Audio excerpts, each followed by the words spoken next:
चलिए, कहाँ तक होता आप लोग का वर्षा ऋतु? एकदम क्लियर हो? कोई डाउट है किसी को? किसी भी चीज में डाउट हो तो डायरेक्टली पूछ सकते हो। कल के जितने भी हम लोग किए हैं, जितने भी कंटेंट किए हैं, उसमें से किसी को भी 1 रुपये का भी डाउट है, 1% का भी, तो आप लोग पूछ सकते हो वर्षा ऋतु में, क्योंकि आपको यही सब लिखना होगा। अभी तक एग्जाम में केवल आया है वर्षा का वितरण बस आया है, ओनली वर्षा का वितरण। इसके अलावा एक भी क्वेश्चन वर्षा ऋतु से नहीं आया हुआ है। ठीक है, आगे देखें। इसके अलावा जो है हम लोग पढ़ेंगे इसकी आर्द्रता कैसी होती है, इसमें वायु दब क्या होगा, ये पढ़ेंगे तो आप लोग और बहुत सुंदर लिखेंगे किसको, वर्षा को। ठीक है, तो इसके अलावा आपका इसका वायु दाब, इसकी आर्द्रता, और साथ में क्या रहेगा हमारा आपका हवाएं, किस प्रकार की हवाएं इस समय चलती है वो आपको लिखना पड़ेगा, क्योंकि उसी का प्रभाव कहाँ पड़ेगा हमारे जलवायु में, और उसी का प्रभाव कहाँ पड़ेगा हमारे मानसून में। इसलिए आपको समझना है। ठीक है, देखिए आगे। तो सबसे पहले यहाँ बस लिख लोगे कि आपकी इसकी आर्द्रता। ठीक है, हम लोग पढ़े वर्षा ऋतु। देखिए आगे, वर्षा ऋतु छत्तीसगढ़ राज्य में क्या आपका वर्षा ऋतु, वर्षा ऋतु। इस वर्षा ऋतु में हम लोग क्या, लगभग आपका सूर्य का जितने भी विस्थापन है, उसका जो पोजीशन है, उनसे संबंधित जो भी बदलाव आते हैं लगभग हम लोग उसके बारे में पढ़ चुके हैं। अब इसके पश्चात आपका वर्षा के बारे में क्या देखना है आपको, इसकी आर्द्रता। उस समय आपका आर्द्रता कैसी होगी, वायु दब कैसी होगी, वो हम लोग पढ़ चुके हैं। अगर आप चाहो तो खुद स्वयं बता सकते हो कि आपका हाई टेम्परेचर, लो प्रेशर, वो जितनी भी कहानियां हैं वो सब कुछ कहाँ होगा, यहीं पुट होगा वो। देखिए आगे। तो क्या आपका वर्षा ऋतु, अगर वर्षा ऋतु उसमें देखें आपका किसकी, वायु दाब की बात करें, उसका वायु दाब की बात करें, वायु दाब, उसमें आपका वायु दाब कैसी होती है वर्षा ऋतु में। मेनली हम लोग क्या पढ़े, आपका निम्न जो कि आपका वायु दाब होता है, ये हमको क्लियर पता है। ठीक है, कैसे देखे अपन कि स्थलखंड में क्या होता है हमारा आपका हाई टेम्परेचर, तो क्या होगा आपका लो प्रेशर। लेकिन अब आपको क्या देखना है कि पूरा उस पूरे वर्षा काल को देखना है। लगभग इस प्रकार से आपका जून से लेके क्या था आपका, इस प्रकार से कहां तक बढ़ेंगे आपका, लगभग आप लोग 15 अक्टूबर तक का। और हम लोग बहुत क्लियर पता है कि अगर यहाँ की बात करें तो मोटा मोटी बस आपका 30 से लेके आपका 35 डिग्री, इस प्रकार से आपको तापमान आपको देखने को मिलेगा। बट इंस्टेंट यहाँ पास आपका तापमान से आपका 28, फिर क्या इस प्रकार से आपका 22, आपको इस प्रकार से आपका तापमान में क्या आपको अंतर दिखाई पड़ेगा। इसीलिए यहाँ बस क्या देखना है आपका, जो वायु दाब ठीक है निम्न होगा, बट वायु दाब क्या आपका परिवर्तनशील होगा, वो इसमें आपको परिवर्तन दिखाई पड़ेगा। इसमें इन पर्टिकुलर आपका ऋतुओं में।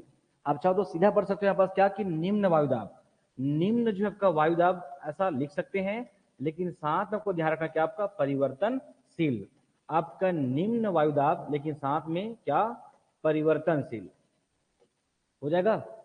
आगे देखिए, वायु दाब। दूसरी बात है आपका आर्द्रता, क्या आपका इसकी आर्द्रता, इस वर्षा काल में आपकी इसकी आर्द्रता क्या होता है, आपका जल वाष्प की मात्रा, जल वाष्प मात्रा, चाहे छत्तीसगढ़ राज्य की बात करें इवन भारत की बात करें, सबसे अधिक आर्द्रता जो किसमें, इसी में आपको वर्षा काल में होती है। आप कोई भी ऋतु पढ़िए, छत्तीसगढ़ कभी भी क्या आपका सबसे अधिक आर्द्रता लगभग 75%। अभी सबका फॉर्मूला है ना, ये आपको यहाँ पर पढ़ने को सकता बिल्कुल भी नहीं है, वो पूरा केमिस्ट्री का पार्ट है। केमिस्ट्री फिजिक्स में आप लोग पढ़ोगे कि आर्द्रता कैसे निकलता है, सापेक्षिक आर्द्रता क्या होती है, वो नहीं। हमको तो केवल आपका तापमान को हल्का से देखना समझना है कि यहाँ पास आर्द्रता कैसी होगी। क्लियर है? तो यही एक ऐसा पोजिशन क्या रही है आपका, साउथ वेस्ट से क्या रही लगातार आपको हवाएं आ रही है, तो इतनी जो है नमी और इस प्रकार से ठीक ठाक आपका तापमान हमको कभी भी दिखाई नहीं पड़ेगा पूरे भारतवर्ष में, छत्तीसगढ़ राज्य में।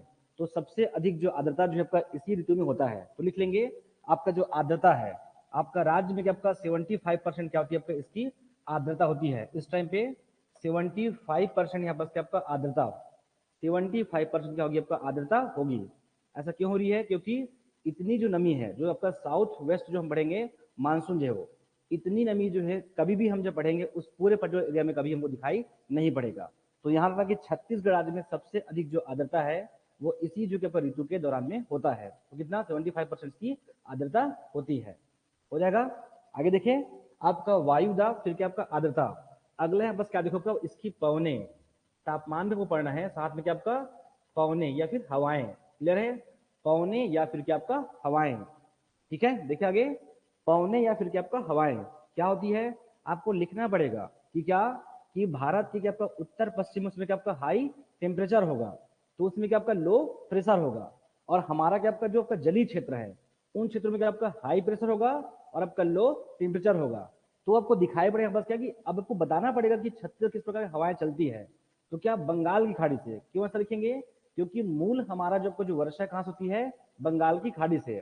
तो बंगाल की खाड़ी से आपका उठने वाले तूफानों से क्या करेगी, वो आगे बढ़ेगी, इसमें आपका उड़ीसा का जो समुद्री तटीय इलाका है वहां पर टकराएगी, और इसी जो है डिप्रेशन और वायु दबाव के कारण क्या होगी, वो इस प्रकार से पश्चिम को क्या करेगी, वो मुड़ेगी। वो क्यों मुड़ेगी, क्योंकि हमारा आपका अगर छत्तीसगढ़ राज्य यहाँ पर, तो आपका नॉर्थ के आपका वेस्ट में यहाँ पर क्या पड़ेगा, आपका राजस्थान आपका क्षेत्र पड़ेगा। तो इस प्रकार से अरब सागर के आगे इस प्रकार से मुड़ेगी।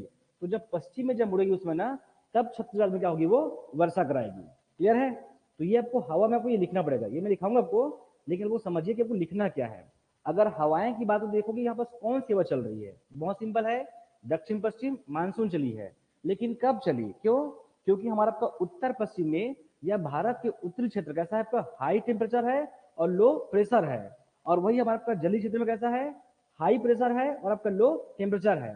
तब आपको लिखना होगा कि बंगाल की खाड़ी से आपका उठने वाली हवाएं पवने या तूफानों से या चक्रवातों से क्या होगी, आपका आगे बढ़ेगी, और उड़ीसा के तट से टकराने के पश्चात क्या करेगी, वो पश्चिम को क्या होती है, वो प्रवाहित होती है, जो क्या करेगी, छत्तीसगढ़ राज्य में क्या करेगी, वो इंटर करेगी। और छत्तीसगढ़ राज्य में क्या करेगी, वो लगभग वो आपका 10 जून से लेकर 23 सितंबर तक क्या करेगी, वो वर्षा कराएगी। वो तो आपको लिखना किसमें, पवन में आपको लिखना रहेगा ये, ठीक है, समझ जाएंगे। ये मैं लिखा लूंगा लिखाने के लिए, ये आपको समझना है कि इसमें लिखना क्या है। हर बार आपको देखना पड़ेगा पवन, जैसे कि शीतकाल देखिए, शीतकाल में क्या रहती है, उत्तर पूर्वी मानसून रहती है, कैसी, इसकी गति तीव्र होती है, लेकिन इसकी गति ऐसी नहीं होती है। कैसा रहेगा, स्वच्छ आकाश और आपका बहुत ही हल्की हवाएं, कैसी, मंद गति वाली आपको हवाएं को दिखाई पड़ेगी इसमें शीत ऋतु में। लेकिन इस समय आपका दक्षिण पश्चिम करके आपका तीव्र गति वाला आपका मानसून दिखाई पड़ेगा हवाएं। क्या रहेगा वो आपको, वो बंगाल की खाड़ी से, अरब सागर से भी आएगी, लेकिन मेनली हमारा कहाँ से आपका बंगाल की खाड़ी से क्या करेगी, वो उड़ीसा के तटों में टकराएगी, और पश्चिम की ओर मुड़कर क्या करेगी, छत्तीसगढ़ राज्य में क्या करेगी, लगातार वर्षा कराएगी। तो ये रहेगा कि आपका पवने या फिर क्या, हवाओं में। आगे देखिए, नेक्स्ट करोगे कि आपका तापमान, अगला कर लोगे आपका तापमान।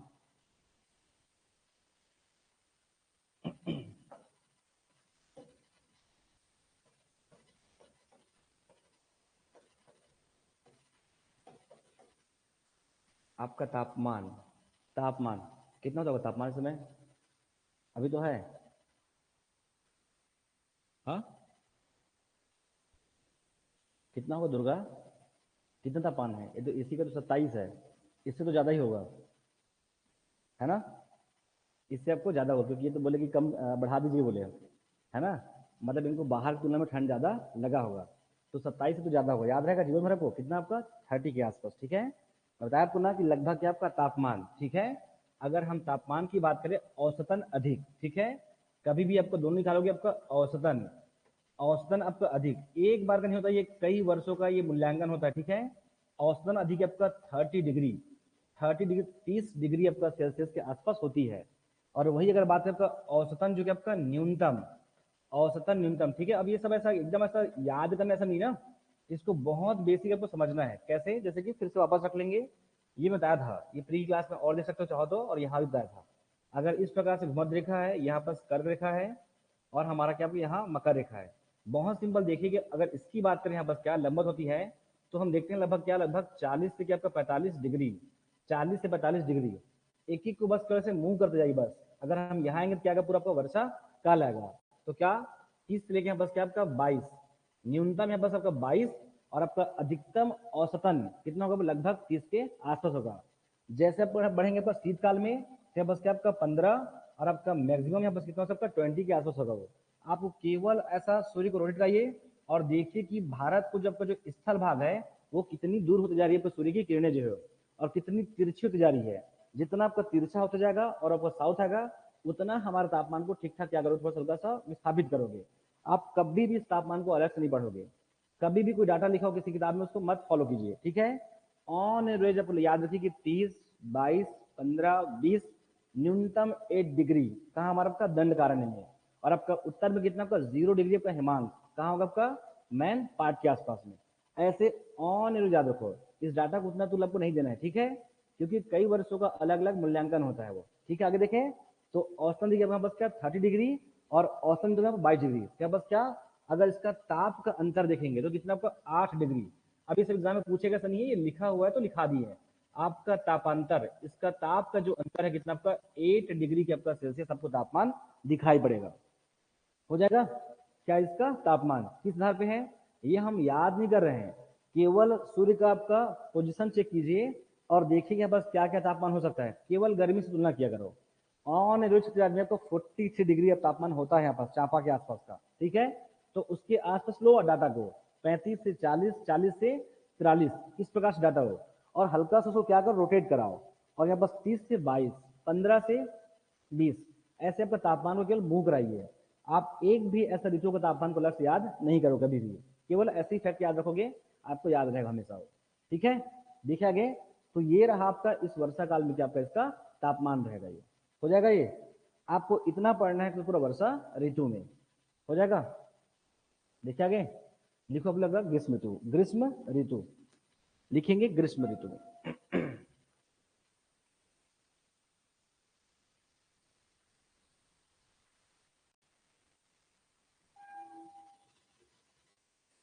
आपको और भी बहुत चीज मिलेगा ना कि आपको कहाँ पर तापमान अधिक होगा, तो इसमें इतना नहीं है। आप ऐसा ऑन एवरेज पढ़ सकते, किताब में वो ढेर सारा नाम मिलेगा कि रायपुर का तापमान अधिक होगा, रायगढ़ का, चांपा का, आपको उतना नहीं पढ़ना रहेगा, ठीक है, वो इस एग्जाम में नहीं आने वाले हैं। आप जब पढ़ोगे ताप कटिबंध तो आप स्वयं बता दोगे इसके पश्चात कि कहाँ का तापमान ज्यादा होता है, कहाँ का कम होता है। इसलिए इसको अलग से नहीं पढ़ोगे कभी भी, कि ये नहीं कि पूरा आप यहाँ से अलग याद के तापमान को यहाँ अलग पढ़े वहां अलग पढ़े, ऐसा कुछ नहीं। जैसे कि वर्षा का वितरण पढ़े थे, सेम अभी हम लोग पढ़ेंगे ताप कटिबंध पढ़ेंगे। आप स्वयं बता दोगे कि छत्तीसगढ़ राज्य में किस जगह का तापमान किस प्रकार का होगा, कि ज्यादा होगा कि क्या होगा, कम होगा। इसलिए इसको अलग से मत पढ़ना कभी भी। जैसे कि चांपा है, शक्ति है, रायगढ़ है, रायपुर है, तो जब भी अगर मान लो अगर 30 डिग्री, अगर मान लो एवरेज ले लो यहाँ पर क्या कि 30 डिग्री कहाँ का तापमान होगा, तो बहुत तुक्का भी मारोगे तो आपका आराम से सही निकलेगा। रायगढ़, फिर क्या रायपुर, फिर क्या आपका शक्ति, इन सब क्षेत्रों में बस तापमान क्या होगा, ज्यादा होगा। थोड़ा ऊपर जाओ तो यहाँ बस क्या अंबिकापुर क्षेत्र में, आपका अंबिकापुर क्षेत्र में बस क्या आपका लगभग 28-29 डिग्री। अब इन सब चीजों को पढ़ना नहीं है आपको, मैं यही कह रहा हूँ कि आपको क्या, आपको बहुत सिंपल समझना है, ठीक है। ऐसा कभी नहीं पूछेगा कि कहाँ कहाँ 30 डिग्री तापमान होता है बतलाइए, ऐसा कभी नहीं आएगा एग्जाम में क्वेश्चन, ठीक है। तो इनको बहुत ही बेसिक पढ़ेंगे। जब ताप कटिबंध पढ़ेंगे तो उसमें आराम से पुट कर लेंगे कि कहाँ का तापमान कितना होता है, वो हम समझ जाएंगे, हो जाएगा। आगे बढ़े, लिखोगे कि आपका ग्रीष्म ऋतु, नेक्स्ट करोगे आपका ग्रीष्म ऋतु, कब बनेगा ग्रीष्म ऋतु, पीछे से क्या नाम है आपका, आसिका। डायरेक्ट बताओगे इसका कब इसका अवधि होता है, अवधि पीछे पलटेंगे नहीं, डायरेक्ट ना, इसकी अवधि कब होती है, ग्रीष्म ऋतु की अवधि कब आता है ग्रीष्मकाल छत्तीसगढ़ राज्य में, 21 जुलाई से आएगा, देख लो उनको। हाँ, आपको पता है ना कि आपको गर्मी कब लगती है, घर में कूलर कब आप ओपन करते हैं, कूलर कब ऑफ करते हैं, केवल कूलर को देख लो कि कब आप अंदर करते हो, कब बाहर करते हो। बता दोगे कि राज्य में कब तापमान अधिक होता होगा, कब करते हो हम लोग, हाँ दुर्गा, कूलर को बाहर, हाँ ठीक, 16 फरवरी का आप सब क्या कर कूलर को बाहर कर लेते हो, ऐसा मान लो है ना। तो क्या रहेगा 16 फरवरी, पहला क्या रहेगा, इसकी अवधि क्या बनेगा, यहाँ पर इसका पोजीशन क्या बनेगा हमारा, क्या आपका सूर्य का 21 मार्च, ठीक है। बट इसके पहले हमको तापमान ठीक ठाक मिलेगा कहाँ, आपका मिड फरवरी में, मिड फरवरी से लेकर कहाँ तक आपका, लगभग आपका 15 जून तक, यहाँ नहीं करोगे इसको, यहाँ क्या करो 15 जून तक, ये पूरा अवधि, इसको बोलते हैं सूर्य का क्या बोलते हैं, उत्तरायण। क्या बोलते हैं, सूर्य का उत्तरायण। आप ऐसा पंखा कूलर नहीं लिखोगे, क्या लिखो, सूर्य का उत्तरायण, तो लिखोगे पहला अवधि, क्या रहेगा इसकी अवधि। आपको क्या कहते हैं, डिटेल भी लिखोगे तो अब यही लिखोगे वापस, इसकी क्या रहेगी, पहली सबसे पहली बात इसकी अवधि, ये कब स्टार्ट होता है कब ये खत्म होता है, तो यहाँ बस क्या 16 फरवरी से, 16 जो कि आपका फरवरी से लेके क्या आपका 15 जून तक, 16 फरवरी से क्या आपका 15 जून तक। आप कुछ भी पढ़िए, आपको की पॉइंट पता रहा नहीं रहेगा तो आप कुछ भी लिख नहीं पाएंगे। कल भी था हमारा पूरा क्या था, की पॉइंट था, उसको जोड़ दीजिए, पूरा क्या बन जाएगा, पूरा डिटेल बनेगा वो, आप बस लिखाना है आपको, लिखाने के लिए। आगे देखिए, ग्रीष्म काल में कारण क्या रहेगा, आपका सूर्य का उत्तरायण रहेगा। आपको रीजन लिखना है बस क्या, सूर्य का उत्तरायण। एक्चुअल जो अगर देखेंगे स्थिति क्या रहेगी, सूर्य का यहाँ पर क्या आपका उत्तरायण, सूर्य का उत्तरायण। इन अवधियों में क्या होती है, इस राज्य में क्या आपका ग्रीष्मकालीन क्या रहेगी, आपका ऋतु रहेगी, हो जाएगा ग्रीष्मकालीन की आपका ऋतु। आगे देखें, इसके पश्चात देखेंगे बस ना कि एक बड़ी घटना होगी, क्या हमारा जो आपका जो मई और जून है, आपका मई और जून है, ये एग्जाम में क्वेश्चन पूछा हुआ है क्या, मई और जून में क्या, तो मई का यहाँ पास क्या लगभग आपका मई का एंड में, आपका मई का एंड में और जून का आपका स्टार्ट में यहाँ पास क्या होता है कि हमारा जो आपका जो तापमान लगभग एक जैसी होती है, जो तापों का जो अंतर है क्या होता है लगभग बहुत ही न्यूनतम होती है। और इसी समय जो पूरा आपका उत्तरी भारत में क्या चलती है, पूरा आपका एक हवाएं चलती है जिसको क्या बोलते हैं, लू कहते हैं। क्लियर है, लू कहते हैं। उसका प्रभाव कहाँ रहेगा, इस छत्तीसगढ़ राज्य में रहेगा। तो लिख लेंगे यहाँ बस क्या, गर्म व आपका शुष्क हवाएं चलती है। आपका इसी जब का मई के अंत में और जून का आपका स्टार्ट में इस छत्तीसगढ़ राज्य में क्या चलेगा, गर्म व शुष्क हवाएं। पूछेंगे कि लू क्या है, तो आपको यही लिखना पड़ेगा, आपका गर्म व आपका शुष्क हवाएं। लिखोगे इसी में कि सूर्य का जब का उत्तरायण काल में, नहीं लिख लोगे आराम से, यही सबको लिखने का कारण आपको क्लियर है। गर्म व आपका शुष्क जो कि आपका हवाएं, जिसे क्या बोलते हैं, लू कहते हैं। जिसे क्या बोलते हैं, आपका लू कहा जाता है इसको, इसे बोलते हैं लू कहते हैं। हो जाएगा, क्या इसे लू कहते हैं। अब ये एग्जाम में क्वेश्चन पूछा हुआ है कि लू किसे कहते हैं, लू क्या है, तो क्या आपका स्थानीय हवाएं हैं। इस प्रकार से आपको 4-5 आपके सामने ऑप्शन रहेगा, तो आपको बनाना रहेगा। हो जाएगा, आगे देखें। बट रहेगा इसका इफेक्ट क्या रहेगा छत्तीसगढ़ राज्य में, आपको पढ़ना ये रहेगा कि ये लू जो है छत्तीसगढ़ राज्य को किस प्रकार से क्या करेगी, वो प्रभावित करेगी। देखिए आगे, तो क्या फर्क पड़ेगा, हमारा जो महानदी बेसिन बेल्ट है उन क्षेत्रों को क्या प्रभावित करेगी वो। और हम बहुत अच्छे समझते हैं कि जिस प्रकार से क्या आपका हाइट बढ़ती है, हमारा तापमान क्या होता है लगभग वो कम होते जाता है। तो हमारा छत्तीसगढ़ राज्य का जो उत्तरी प्रदेश है उनको ये क्या करेगी, आपका कम प्रभावित करेगी, या उन क्षेत्रों में इसका प्रभाव क्या रहेगा, वो कम रहेगा, और बेसिन क्षेत्र में इसके प्रभाव क्या रहेगा, ज्यादा रहेगा। तो लिख लेंगे आपका प्रकोप, लिखोगे इसमें मैदानी भागों में, मैदानी भागों में, मैदानी भागों में। अब इसको सीधा लिख लीजिए कि इस पूरे ग्रीष्म काल में, ग्रीष्म काल में पढ़े बस क्या कि मैदानी भागों में, मैदानी भागों में क्या होगा, आपका तापमान अधिक होगा। लिखोगे मैदानी भागों में, यहाँ बस क्या रहेगा, आपका गर्मी या तापमान क्या होगा, आपका अधिकतम होगा।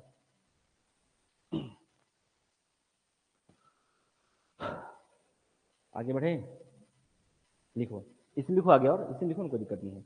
अपेक्षाकृत आपका पाठ व पठारों में कम होगा। अपेक्षाकृत लिख दो, चलो। अपेक्षाकृत क्या आपका, अपेक्षाकृत पाठ व पठारों में तापमान कम होगा। पाठ व पठारों में तापमान न्यूनतम होगा, में तापमान क्या होगा, आपका न्यूनतम होगा। न्यूनतम यहाँ पास क्या होगा, उनकी तुलना में बस कम होगा, क्या होगा, न्यूनतम होगा। आगे देखिए, अब इसी पर आपको दैनिक तापांतर क्लियर है कि यहाँ से आपका मैदानी भागों में आपका तापमान क्या होगा, अधिकतम होगा, और आपका पाठ व पठारों में तापमान क्या होगा, न्यूनतम होगा। अब इसके पश्चात याद करिए कि हम क्या पढ़ते हैं, समुद्र से दूरी। आप बहुत क्लियर रहिए कि जब हम तापमान की बात किए थे तो तापमान के लगभग सभी फैक्टर्स में आपको पढ़ा चुका था कि समुद्र से दूरी, समुद्र से ऊंचाई, समुद्र से चलने वाली क्या आपका ठंडी या जल या गर्म जलधाराएं, ये सब क्या करती, तापमान को प्रभावित करती है। इवन पर्टिकुलर आपका अक्षांशीय अवस्थिति, समुद्र से दूरी, समुद्र से ऊंचाई, और साथ में क्या आपका समुद्र से चलने वाली ठंडी व गर्म धाराएं, ये सब कुछ क्या करती, तापमान को प्रभावित करती है। और हम किसकी बात करें अभी, हम लोग किसका, ग्रीष्म ऋतु की बात करें, मतलब पर्टिकुलर हम लोग किसकी अब तापमान के बारे में देख रहे हैं। तो क्या मैदानी भागों में आपका तापमान अधिक होगा और अपेक्षाकृत पाठ और पठारों में तापमान कम होगा। इससे क्लियर रहिए कि जो हमारा जो महानदी बेसिन बेल्ट है इसका जो दैनिक तापांतर क्या होगा, वो अधिक होगा। मतलब बहुत आसानी से वो गर्म होगा और बहुत आसानी से क्या होगा, वो ठंडा होगा। क्लियर है, तो लिखेंगे यहाँ बस क्या लिखोगे, आगे लिखे, मैदानी क्षेत्र में, मैदानी क्षेत्र में दैनिक तापांतर अधिक होगा। मैदानी क्षेत्र में लिख लेंगे, मैदानी क्षेत्र में दैनिक तापांतर क्या होगा, आपका अधिक होगा।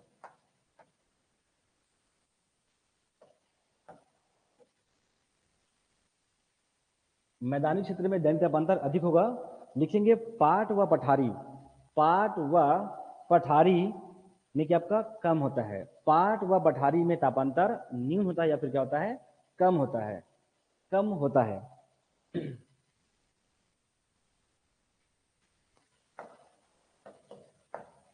दैनिक तापांतर, दैनिक जो कि आपका तापांतर, दैनिक तापांतर, इसको बहुत सिंपल ऐसा बढ़ सकते हो कि आपका मैदानी, जितना हो सके आपके नोट्स को शॉर्ट कर सकते हो, मैदानी भागों में क्या आपका अधिक होगा, और वही आपका पाट व पठारों में दैनिक तापांतर क्या होगा, बस क्या होगा, कम होगा। वजह क्या रहेगा, तो दोनों लिखेंगे बस क्या, एक उसकी हाइट क्या रहेगा उसका, एक उसका हाइट और एक यहाँ बस क्या आपका वृक्षावरण, यहाँ पास वृक्षों का आच्छादन लिख सकते हो, वन आच्छादन क्या रहेगा इसका, वृक्षों का, ठीक है, आपका आवरण। ये सब चीज क्या करेगी, इसको प्रभावित करती है। क्लियर है दैनिक तापांतर को। अगर वहां पास लकड़ियां हैं, वहां पास पेड़ पौधे हैं, अगर उसको पूरा क्या करती है, उसको उसका जो डेंसिटी है, जो कैनोपी डेंसिटी है, उसको अगर घेर के रखती है, सूर्य के प्रकाश बहुत इजिली वहां पास अगर नहीं पड़ती है, तो वहां पास क्या होगा, वो बहुत आसानी से ठंडा भी नहीं होगा और बहुत आसानी से क्या होगा, वो गर्म भी नहीं होगा। इसलिए वहां का जो दैनिक तापांतर क्या होगा, कम होगा। और वही हमारा अगर मैदान की बात करें, यहाँ पास आपको पेड़ पौधे कम दिखाई पड़ेंगे, तो यहाँ पर सबका दैनिक तापांतर क्या होगा, यहाँ पर अधिक होगा। क्लियर है। मैं किसकी बात कर रहा हूँ, जो उसमें जो बदलाव है, मैं उसकी बात कर रहा हूँ, मैं पर्टिकुलर एक कोई तापमान की बात नहीं कर रहा हूँ, उसमें जो बदलाव हो रहा है हम उनकी बात कर रहे हैं। हो जाएगा, देखिए आगे लिख लेंगे इसी में। अब इसके पश्चात ये है हमारा किसमें पूरा ग्रीष्मकाल का। इसके अलावा अगर देखें तो क्या होती है, इसी जो है ग्रीष्मकाल में छत्तीसगढ़ राज्य में क्या होती है, वर्षा भी होती है। तो आपको हमको एग्जैक्टली पता कितनी होती है, एक ऑन एवरेज हमको पता है कि लगभग 2.5 से लेके 10 सेंटीमीटर पर वर्षा होती है। ये एक साल का नहीं है, ये ऐसे कई वर्षों का मूल्यांकन है। अगर आप किताब को बहुत डिटेल जब पढ़ेंगे तो आपको 2.5 से लेके मुश्किल से 10 mm यहाँ पास क्या होती है, वर्षा होती है। इससे अधिक वर्षा यहाँ पास नहीं होती है। ये कहाँ का है, ये जो हमारा 15% जो बचा हुआ था, कौन सा, 85% दक्षिण पश्चिम मानसून में, और 15% कब होती है हमारा आपका उत्तर पूर्वी पश्चिमी विक्षोभ, या फिर आपका ग्रीष्म काल में क्या होती है, वर्षा होती है। तो इस समय केवल आपका लिख सकते हो अंदाजे में यहाँ पास क्या, कि 2.5 से लेके लगभग आपका 10 जो आपका सेंटीमीटर यहाँ पास क्या आपका वर्षा होती है इस राज्य में। ठीक है, ये ऑन एवरेज है ये।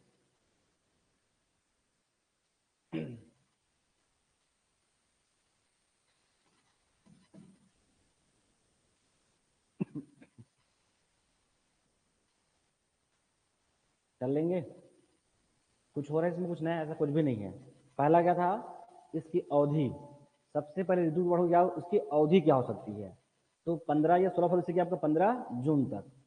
कोई कारण होगा ऐसा होने का, ग्रीष्म ऋतु आने का कारण होगा, हम पहले पढ़ चुके हैं कि वर्ष की वह अवधि जिसमें क्या होती है आपका मौसमी दशाएं लगभग एक समान होती है, हम उसे क्या बोलते हैं, ऋतु कहते हैं।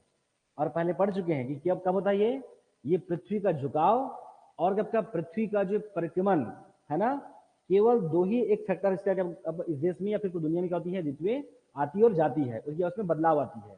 तो यहाँ पर कारण देना होगा क्या, कि सूर्य का क्या हमारा का उत्तरायण, सूर्य का उत्तरायण कारण यहाँ पर ग्रीष्म ऋतु का कारण का।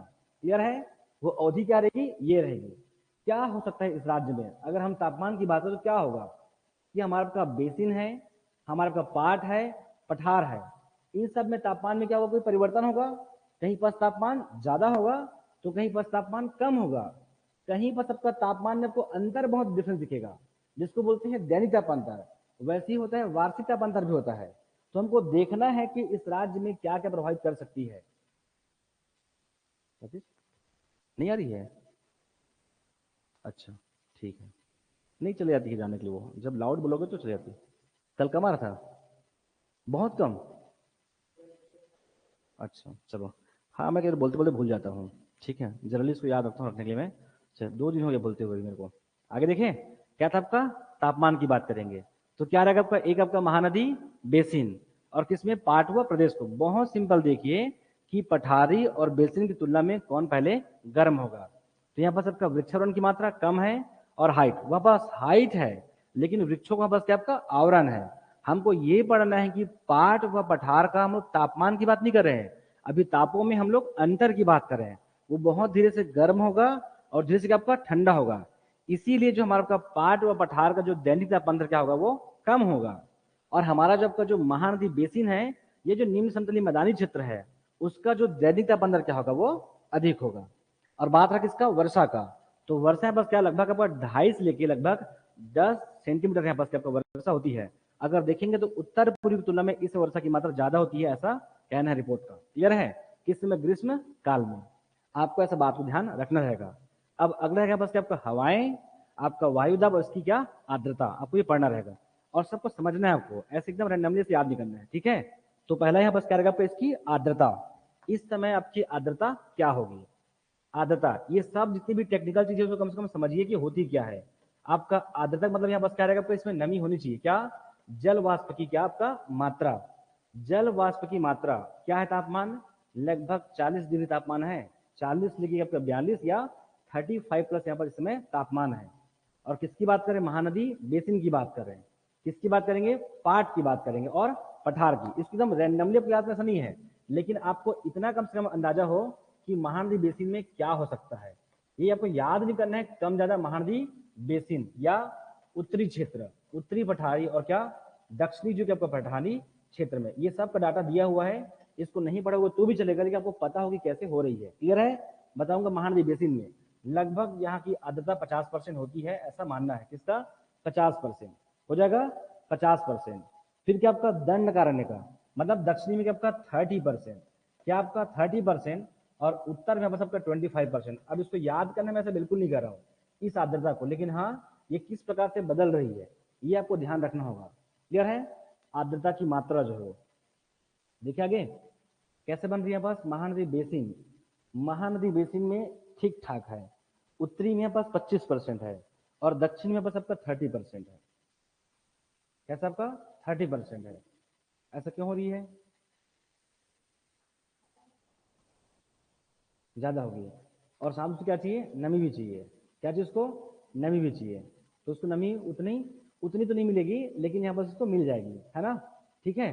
फिर हमारे किस का दंडकारण्य में यहाँ का तापमान क्या है, कम है, लेकिन यहाँ पर उसको आर्द्रता मिलेगी। क्यों?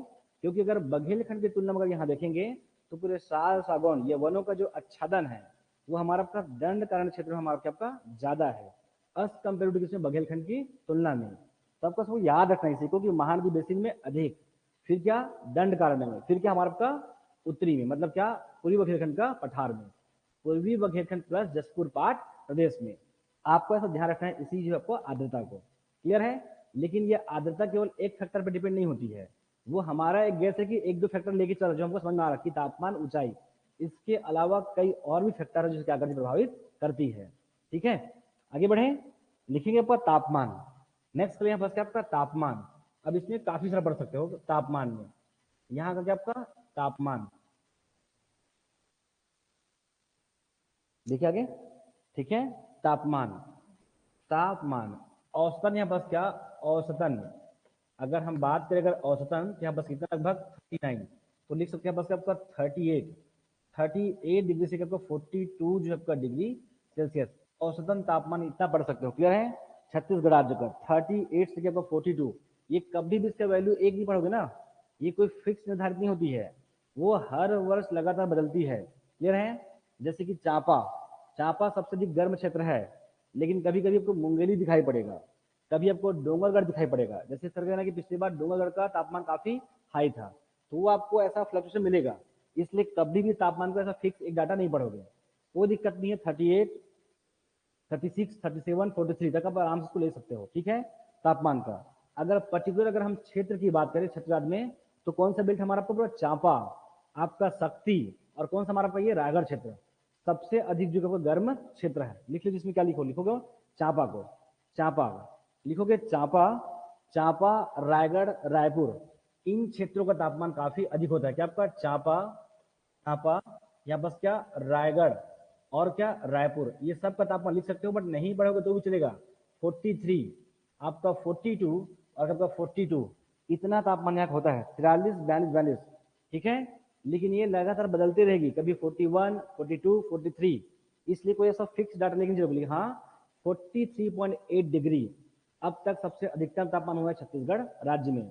43.8% के आसपास यहाँ का तापमान हो चुका है। कहाँ? जांजगीर चांपा का हो जाएगा, लिखा गया। लेकिन अगर केवल पूछे कि छत्तीसगढ़ राज्य में औसतन गर्म जिला, अगर केवल गर्म जिला की बात करें तो हम चांपा एक जगह के तौर पर, केवल अगर हम जिला की बात करें तो सबसे अधिक गर्म जिला कौन है? हमारा आपका रायगढ़ जिला है। कौन आपका? रायगढ़ जिला है सबसे अधिकतम गर्म जिला। आगे देखिए, गर्म क्षेत्र, तो भी क्या आएगा पूरा वापस फिर से क्या आएगा, गर्म क्षेत्र। कौन कौन से यहाँ पास गर्म क्षेत्र है? चांपा है, शक्ति है, रायगढ़ है, रायपुर है, ये सब कैसा पूरा आपका गर्म क्षेत्र है। आपको इतना ही पढ़ेगा इसे तापमान में। क्लियर है?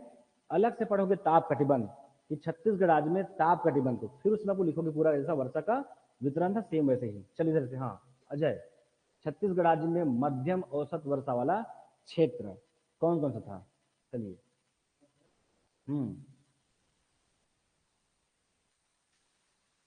पहले बताओ कि मध्यम किसको बोलते हैं? एक नंबर, चलो।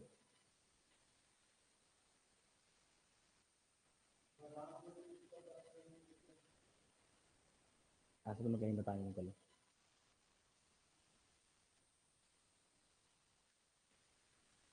ऐसा मैंने कहीं भी नहीं बताया कल। मैंने एक भी शब्द उत्तर पश्चिम शब्द यूज नहीं किया कल। एक से पहले बात यह है। अभी से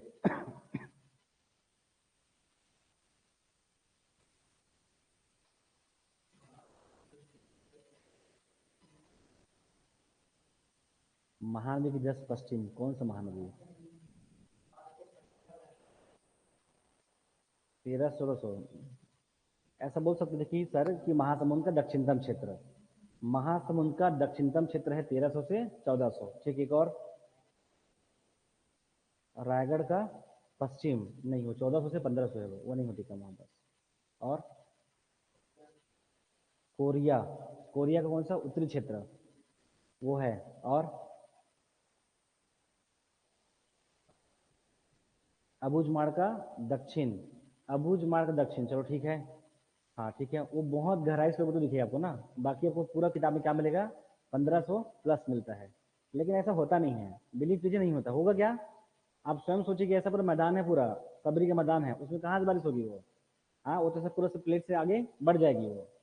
ठीक है, बट हाँ सब पढ़ लोगे, इससे बता रहा हूँ कि जो किताब आप लोग कुछ फॉलो है ना, उसे देख के उसको फॉलो करेंगे। ठीक है, ध्यान रखेंगे कि अबूझमाड़ के पश्चात अगर पूरब, दक्षिण और का उत्तर में वर्षा का वितरण क्या हो जाएगा? डिक्रीज होगा, वो कम होगा, वो आपको ऐसा ध्यान रखना है। चलिए, और रेंडमली बोलो तो पर दिखता है पूरा कहाँ का बारिश कम हो रही है। मध्यम वर्षा क्या है? छत्तीसगढ़ राज्य का औसतन वर्षा वाला क्षेत्र है। कितना आपका? 1300 से क्या आपका 1400। छत्तीसगढ़ राज्य में 1300 से 1325 का वर्षा होती है। ये कोई फिक्स नहीं है भाई, इसके आसपास एक अवलोकन है उनका, है ना? क्या आपका 1300 से 1400 हमारा था। कहाँ कहाँ था? ये देखो क्या दिक्कत है, क्या हमारा आपका पूर्वी उच्च भूमि का पश्चिमी, पूर्वी का दक्षिण, पेंडाल उर्मी का पठार, पेंडाल उर्मी का पठार, और हमारा कोरिया का उत्तरी क्षेत्र। कोरिया का उत्तरी में 1300 से 1400 और नीचे जाओ, उसका उत्तर पूर्व में क्या होगा आपका? 1300 से कम। क्या होगा? 1300 से कम होगा। और अगर बोलोगे ना तो ऐसा कह सकते हो कि कांकेर का जो उत्तरी क्षेत्र है, उन क्षेत्र में होगा 1300 से 1400। और निम्न समतल तो होता ही नहीं है, 1300 से कम होता है वहां पास। क्लियर है? ये हमारा क्षेत्र जहां पास क्या होती है? 1300 से 1400 के आसपास वर्षा होती है। वो 1400 से 1500 है वो संकरा का सोनबेरा का पठार का उस पार जो है 1400 से 1500 होती है सोनबेरा पठार में। क्यों? डायरेक्ट इंटर करती है वहां से। ठीक है, और उसकी आकृति कैसी? ऐसे ऊपर बढ़ती है, इसीलिए। ठीक है, चलिए देखिए आगे। क्या आपका तापमान बस्तर क्षेत्र में होती है? हाँ ऑब्वियसली होता है। जैसे कि अब जो तेलिन घाटी, केसर घाटी है, वो आने जहाँ पास 1400 से 1500 होती है, लेकिन उसका जो उत्तरी क्षेत्र है वहां पास आपका 1300 से 1400। लेकिन वो बेल्ट बहुत कम है बस ना, मेनली होता है 1400 से 1500। लेकिन अगर आप बहुत अब गहराई से देखेंगे तो अबूझमाड़ का जो का पूरब में है, अबूझमाड़ का दक्षिण है, और अबूझमाड़ का उत्तर है, उन क्षेत्र में होगा 1300 से 1400। लेकिन पहले होगा 1400 से 1500, फिर 1300 से क्या आपका 1400 के आसपास वर्षा होगी। मतलब कांकेर का उत्तरी क्षेत्र या बालोद का दक्षिणी क्षेत्र में उस तरह की वर्षा को दिखेगी, 1300 से 1400 के आसपास दिखेगी। क्लियर है? बट बहुत ही आंशिक है वो। आगे देखिए, क्या हमारा आपका तापमान, फिर क्या था हमारा आपका आर्द्रता, वायुदाब, इसमें ऑब्वियसली क्या होती है? High temperature low pressure. तो यहाँ पर क्या रहेगा? वायुदाब क्या आपका? निम्न वायुदाब। वायुदाब यहाँ पर क्या रहेगा आपका? निम्न। क्या आपका? वायु दाब, निम्न वायुदाब, निम्न जो क्या आपका वायु दाब। ध्यान रखेंगे तापमान में कुछ अलग नहीं पड़ना है कि सबसे अधिक आपका गर्म क्षेत्र कौन है? चांपा है। अगर गर्म जिला बोले बस क्या रहेगा आपका? रायगढ़ है। कौन है? रायगढ़ है। और अगर औसतन बोलेंगे कौन कौन सा क्षेत्र है सबसे अधिक गर्म होता है, तो कुछ मत कीजिए, पूरा बेल्ट को पकड़ो, रायगढ़, शक्ति, चांपा, नीचे और ले आओ रायपुर क्षेत्र में। इन सब क्षेत्र का लगभग आपका छत्तीसगढ़ गर्म क्षेत्र है। हो जाएगा। आपका वायुदाब क्या रहेगा? आपका निम्न वायुदाब। इसी में अलग से पढ़ते कि आपका हवाएं और आपका जो बादल वगैरह है लिखेंगे तो लिख लोगे आपका बादल। यहाँ का आपका बादल कैसा होगा? मेघ। ठीक है, बादल। कैसा होगा, देखो कि गर्मी में कैसा होता है बादल, स्वयं से बताइए कि कैसा होता है आपका आकाश, कैसा पूरा एकदम खुला आसमान। अब उसको खुला आसमान नहीं बोलोगे, स्वच्छ आकाश होता है। लिख लेंगे क्या, आकाश कैसा होता है आपका, स्वच्छ, स्वच्छ आकाश होता है। यहाँ का जो बादल है वो कैसा आपका, स्वच्छ आकाश, स्वच्छ आकाश। और क्या खास बात है कि जैसे हमारा आपका गर्मी लास्ट होता है उस समय आपको क्या दिखाई पड़ेगा, आपको मेघ दिखाई पड़ेगा। वर्षा होती है नहीं होती क्या, क्योंकि हमारा आपका खत्म होगा 15 जून को, और भारत में पहला जो आपका मानसून का बात है आपका 1 जून के आसपास है। तो लिखेंगे समाप्ति के समय, समाप्ति के समय आपका बादल आपको दिखाई पड़ेगा। क्या, समापन या फिर क्या, समाप्ति के समय, समाप्ति के समय क्या दिखाई पड़ेगा आपका, सामान्य क्या रहेगा आपका, बादल या फिर साधारण मेघ। आपको साधारण मेघ दिखाई पड़ेगा इस राज्य के इस ऋतु में। साधारण यहाँ पास क्या रहेगा आपका, मेघ आपको दिखाई देगा। यहाँ पास हो जाएगा क्या आपका ग्रीष्म ऋतु। अब ग्रीष्म ऋतु के बारे में कुछ भी पूछेंगे, आपकी इतनी क्षमता है कि आप आराम से लिख सकते हो, चाहे तापमान की बात हो, चाहे आर्द्रता की बात हो, चाहे वायुदल की बात हो, चाहे पवनों की बात हो। पवने पर क्या आएगी, पूरा आपका ग्रीष्मकाल में क्या रहेगी, मानसून रहेगी। मतलब क्या, लू चलती है यहाँ पर, स्थानीय पवने क्या चलती है, लू चलती है। अब आराम से सकते हो कि इस राज्य में क्या आपका स्थानीय पवने कहाँ से, हमारा आपका उत्तर भारत में चलती है। उसका प्रभाव कहाँ रहेगा, इस छत्तीसगढ़ राज्य में। क्या रहेगा आपका, महानदी बेसिन में उसका प्रभाव ज्यादा रहेगा, और उसका जो प्रभाव है वो कहाँ कमतर होगा आपका, हमारा आपका पठारी जो है आपका उच्च जो पाठ प्रदेशों में। उस लू का जो प्रभाव क्या हो जाएगा, कम हो जाएगा, क्योंकि जैसे ऊपर बढ़ेगी उसका तापमान क्या हो जाएगा, कम होगा, तो उसकी स्पीड क्या हो जाएगी, कम हो जाएगी। जैसे उसका प्रेशर क्या होगा आपका बढ़ेगा, उसकी स्पीड क्या हो जाएगी, कम हो जाएगी, बढ़ जाएगी, इन क्षेत्रों में बढ़ जाएगी, बाकी जो क्या हो जाएगी वो कम हो जाएगी। क्लियर है, ये आप लोग समझते हो। आगे देखें, क्या आपका ये ग्रीष्मकाल।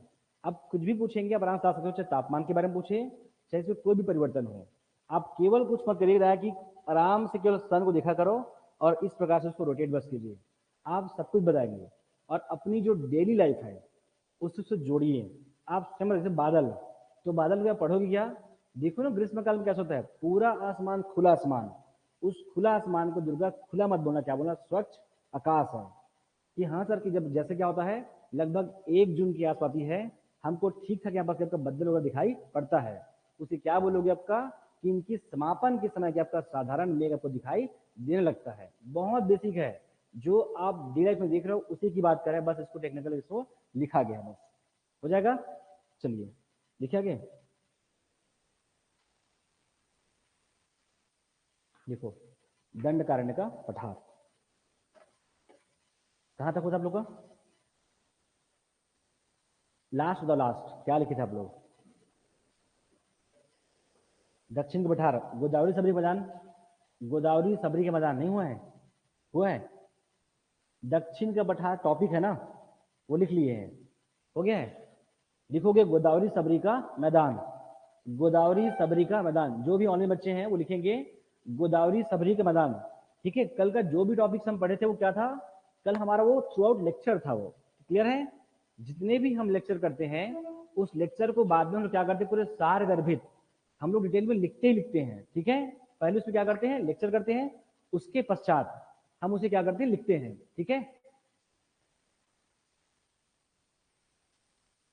अच्छा देखो बोर, ये पता है आवाज कम आ रहा है। लिखो गोदावरी सबरी का मैदान, गोदावरी सबरी का मैदान लिखेंगे। जो भी ऑनलाइन बच्चे हैं वो भी लिखेंगे गोदावरी सबरी का मैदान। लिखोगे यह मैदान, यह मैदान थोड़ा तेज लिखेंगे ना, यह मैदान दक्षिण के पठार के, यह मैदान, यह मैदान दक्षिण के पठार के दक्षिण में अवस्थित है।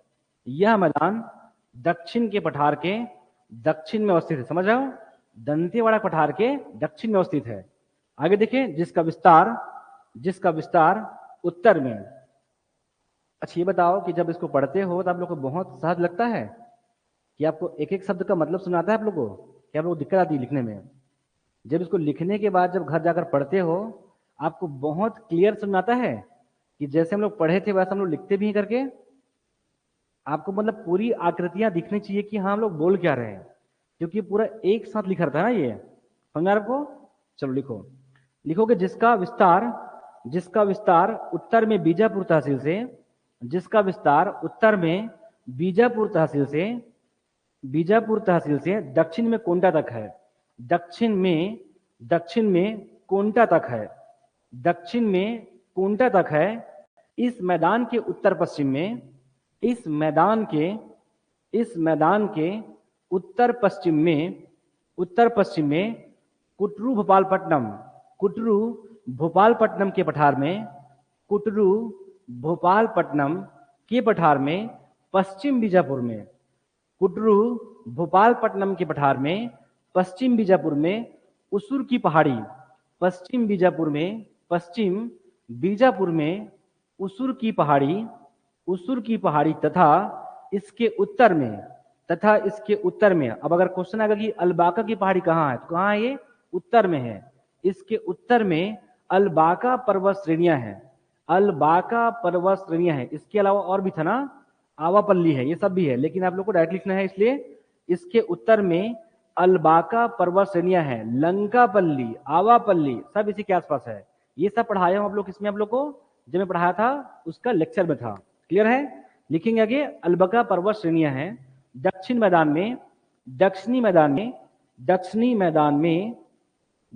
में लाल दोमट मिट्टी का विस्तार है। दक्षिणी मैदान में लाल दोमट मिट्टी का विस्तार है। लाल दोमट मिट्टी का विस्तार है। इसको कई नाम से पुकारते हैं, बरन, गेरुआ, मुनमाटी, ये सब पढ़ोगे मिट्टी में। इसको अलग अलग नामों से पुकारते हैं। इसी को मुरुम बोलते हैं पर्वत में, लिखोगे नहीं ना, इसी को पर्वत में मुरुम बोलते हैं। इसी को नाला के पास मुनमाटी बोलते हैं। इसी को खेतों में इसी लाल दोमट मिट्टी को क्या बोलते हैं? बरन या गेरुआ मिट्टी बोलते हैं। क्लियर है? ऐसा सबको पढ़ना रहेगा अभी आगे जाके मिट्टी जब पढ़ेंगे तो। ठीक है? आप थी क्लास में थे हो? चलो थे उसमें, चलो लिखो। दक्षिणी मैदान में लाल दोमट मिट्टी का विस्तार है। दक्षिणी मैदान में लाल दोमट मिट्टी का विस्तार है जो उर्मिल है। ना तो बहुत उपजाऊ है ना तो वो अनउपजाऊ है, जो उर्मिल है। हाँ, बीजापुर के दक्षिण में चूने के पत्थर, बीजापुर के दक्षिण में चूने का पत्थर, कोरंडम, गार्नेट तथा, बीजापुर के दक्षिण में चूने का पत्थर, कोरंडम, गार्नेट तथा कोंटा में तीन कोरंडम और अभ्रक खनिज प्राप्त होता है। हो गया? लिखोगे कोटरी महानदी का मैदान। कोटरी महानदी का मैदान लिखिए, जो भी ऑनलाइन बच्चे लिखेंगे, कोटरी महानदी का मैदान।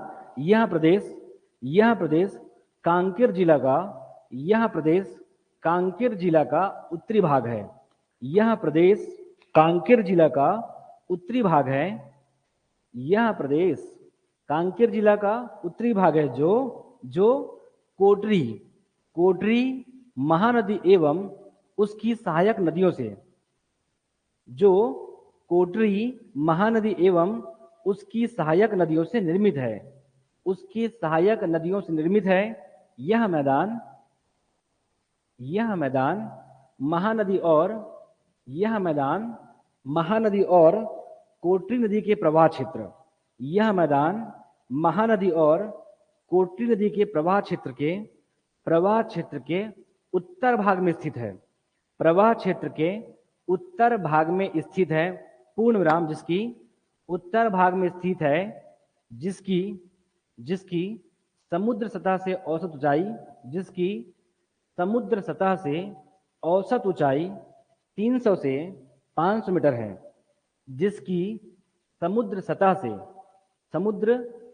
से औसत ऊंचाई 300 से 500 मीटर है।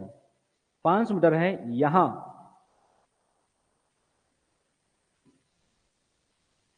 300 से 500 मीटर है। यहाँ भानुप्रतापपुर पखांजूर क्षेत्र में उत्तर से दक्षिण एक पर्वत श्रृंखला है। उत्तर से दक्षिण एक पर्वत श्रृंखला है जिसमें आरी डोंगरी, जब लिखते हो तो महसूस होता है कि ऐसे पढ़े हो, जिसमें आरी डोंगरी गड़िया पहाड़ तथा रावघाट माइंस है, तथा रावघाट माइंस का विस्तार तथा रावघाट माइंस का विस्तार है। रावघाट माइंस का विस्तार है, जो जो धारवाड़ चट्टानों से निर्मित है, जो धारवाड़ चट्टानों से निर्मित है।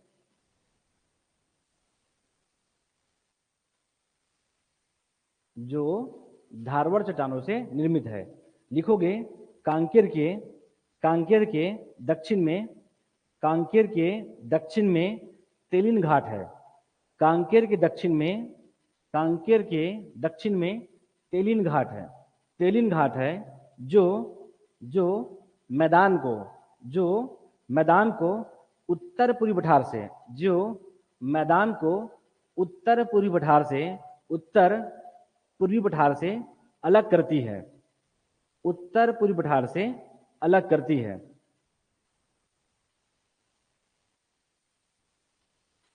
दंडकारण्य हो गया ना अभिषेक? दंडकारण्य, उत्तर पूर्वी पठार, बस्तर पठार हो गया है। लिखोगे अबूझमाड़ की पहाड़ी, ये नहीं हुआ होगा, अबूझमाड़ की पहाड़ी।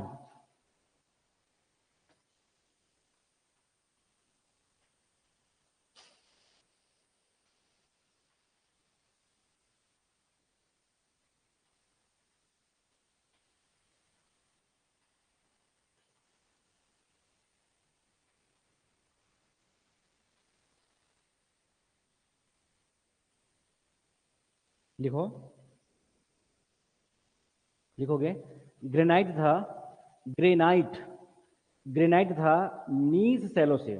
कभी चट्टान को ना स्टार्टिंग लिख लिया करो, आपको याद रहेगा कि आपने इसका क्या नाम से संबोधित किए हो। क्लियर है? ग्रेनाइट ये बीच में आएगा तो आप याद नहीं कर पाओगे, लेकिन अगर फर्स्ट लिखोगे तो आपको ये याद रहेगा कि हाँ, इधर मैं अबूझमाड़ को क्या बोलता था, ग्रेनाइट और नीज बोलता था। ये आपको याद रहेगा, तो कभी भी शुरुआत क्या करोगे, यहीं से करोगे। क्या? ग्रेनाइट था नीज सैलो से निर्मित यह पहाड़ी दंडकारण्य का दंडकारण्य का दक्षिणी पश्चिमी हिस्सा है। यह अभी आया था हॉस्टल वार्डन में। क्लियर है? यह पहाड़ी दंडकारण्य का, एग्जैक्ट क्वेश्चन पूछा था, दंडकारण्य का दक्षिणी पश्चिमी हिस्सा है। यह भाग है, दक्षिणी पश्चिमी भाग है, जिसका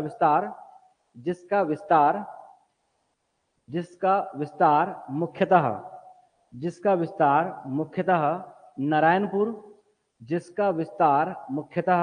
नारायणपुर, बीजापुर तथा कांकेर में, ध्यान रखेंगे ना, कांकेर में भी इसका विस्तार है। ठीक है? किसमें? परलकोट क्षेत्र में। नारायणपुर, बीजापुर तथा कांकेर में है, जिसकी औसत ऊंचाई कितना जाए, कितनी होगी इसकी हाइट अबूझमाड़ की? जिसकी औसत ऊंचाई कितनी हो सकती है? तब भी अंदाजा लगाओ। चलिए कितना लिखोगे? 600 से 900 मीटर है। ठीक है? जिसकी औसत ऊंचाई 600 से 900 मीटर है। इसके उत्तर में क्या होगा दुर्गा? इसके उत्तर में क्या होगी? कॉपी को मत देखो, दंडकारण्य के पठार को देखिए। इसके उत्तर में क्या है? ये अबूझमाड़ है, ये मेरा मोबाइल ना सबरी बेसिन है। ठीक है? अब देखो इसके ऊपर क्या है, इसके ऊपर लाइट है, लेकिन वो लाइट नहीं है, ये अबूझमाड़ है, तो क्या होगा? अभी जस्ट पढ़े ना, इसके उत्तर में क्या आपका कोटरी बेसिन है। लिखो। अरे कुछ नहीं भाई, आप लोग बेवजह आप लोग इसको इतना टेंशन लेके पढ़ते हो, बहुत सिंपल है, पता है। लिखो आगे इसके उत्तर में क्या? कोटरी नदी का मैदान है। इसके उत्तर में कोटरी नदी का मैदान है, तथा इंद्रावती दक्षिणी सीमा बनाती है, इंद्रावती नदी दक्षिणी सीमा बनाती है। एवं लिख लो तो, और एवं इसके उत्तर पूर्व में रावघाट माइंस है।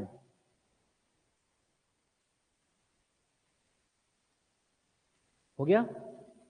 लिखोगे सोनपुर की घाटी अबूझमाड़ की उत्तरी सीमा का निर्धारण करती है। सोनपुर की घाटी अबूझमाड़ की उत्तरी सीमा का निर्धारण करती है, उत्तरी सीमा का निर्धारण करती है, तथा तथा तथा अबुझमाड़ पहाड़ी के उत्तर दक्षिण व पूर्व में अबुझमाड़ पहाड़ी के उत्तर दक्षिण व पूर्व में धारवाड़ तथा कडप्पा शैल समूह की उपलब्धता है। पहाड़ी के उत्तर दक्षिण व पूर्व में धारवाड़ तथा कडप्पा शैल समूह की उपलब्धता है। कडप्पा शैल समूह की उपलब्धता है। यह पहाड़ी पश्चिम में नारायणपुर की पश्चिमी सीमा से प्रारंभ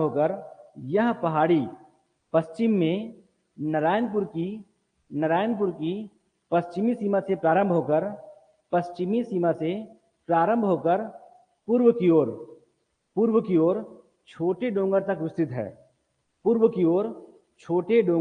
विस्तृत है, जिसके उत्तर पूर्व में लौह अयस्क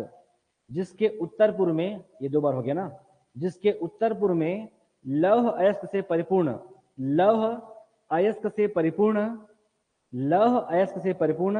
रावघाट पहाड़ी